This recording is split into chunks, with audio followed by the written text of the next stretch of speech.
So let's talk about the recommendation letter. You know, it's that one piece of your application that you don't actually write yourself. And it can feel totally out of your control, right?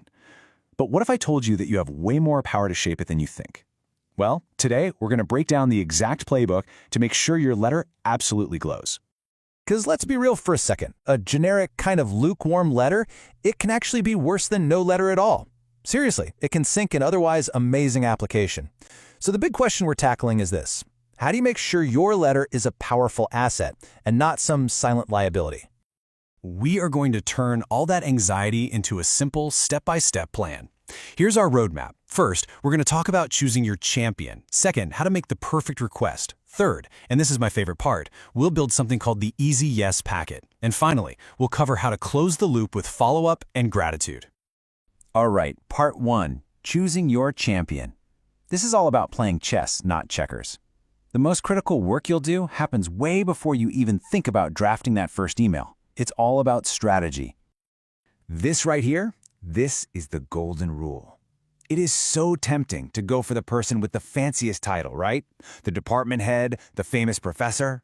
But admissions committees, they're not impressed by a big name if that person can't say anything specific about you. What they really want are stories. They want proof. Let's just look at the difference here. On one side, you've got the person with the prestigious title. They might write something like, yeah, this student was in my huge lecture class and got an A. Okay, now compare that to the person who really knows you. They can say, I watched this student wrestle with a really tough concept. They came to my office hours, and they ended up producing one of the most insightful final projects I've seen in years. I mean, come on.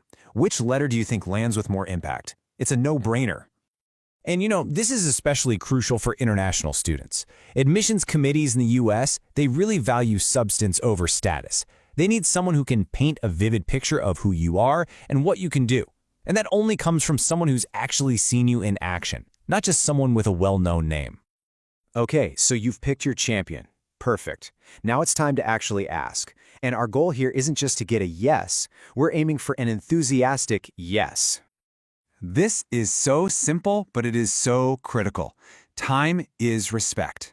You have to give your recommender at least 3 to 4 weeks notice. It's really non-negotiable. It shows them that you value their time and that you want a thoughtful, well-written letter, not something they have to slap together at the last minute. So, what does that perfect request actually look like? Well, it's a 4-step dance. First, you ask politely and professionally, of course. Then, and this is key, you tell them why you chose them. Something like, Professor Smith, your class on research methodology completely changed how I think, which is why I'd be so honored if you'd write my letter. Then you give them context, your goals, your resume, and finally, you bring out the secret weapon. And that secret weapon is this. You have to gently guide the narrative. Now, you're not writing the letter for them, but you are giving them the building blocks.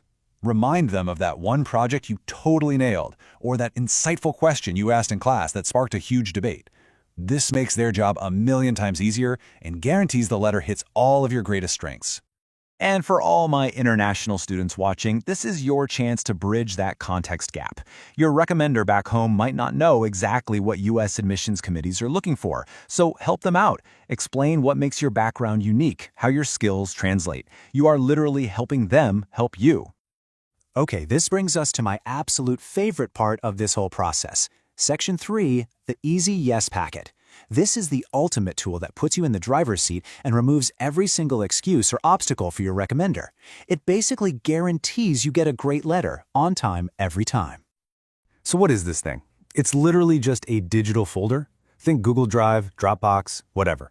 That has everything they could possibly need, all in one neat little package. No more digging through old emails, no confusion, no excuses. Just one clean link with everything perfectly organized. And what goes inside?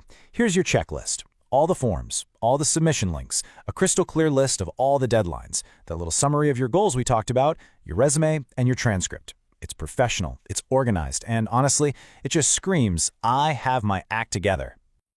Another game-changing tip for international students: never assume anything about the language requirement. Double-check if the letter has to be in English. And if your recommender isn't a native English speaker, providing a few templates of what a typical American-style letter looks like can be a lifesaver. It just shows them the tone and format that's expected. All right, we have done the heavy lifting, but we are not quite done. For our final section, we have to close the loop with true professionalism and gratitude. This is really what separates the amateurs from the pros. This slide lays out a super simple, respectful timeline. If you haven't seen that it's submitted, a polite little nudge about a week before the deadline is totally fine. The second you see that letter has been submitted, send a thank you note immediately. And later on, share the good news. They invested in you. Let them celebrate with you. And please, please remember this. Your thank you is not conditional on you getting in. Your recommender took time, valuable time, out of their busy schedule to support you. You're thanking them for that act of support. It's all about respect and keeping that professional relationship strong. Because that's the real takeaway here. This whole process isn't just a transaction, like getting a snack from a vending machine. It's a relationship. You are strengthening a bond with a mentor who could become a vital part of your professional network for years and years to come. So as we wrap up, I want to leave you with this thought. The next time you need a recommendation, remember, you're not just asking for a letter, you are choosing an advocate. You're building a relationship. So who will you choose to be your first true champion?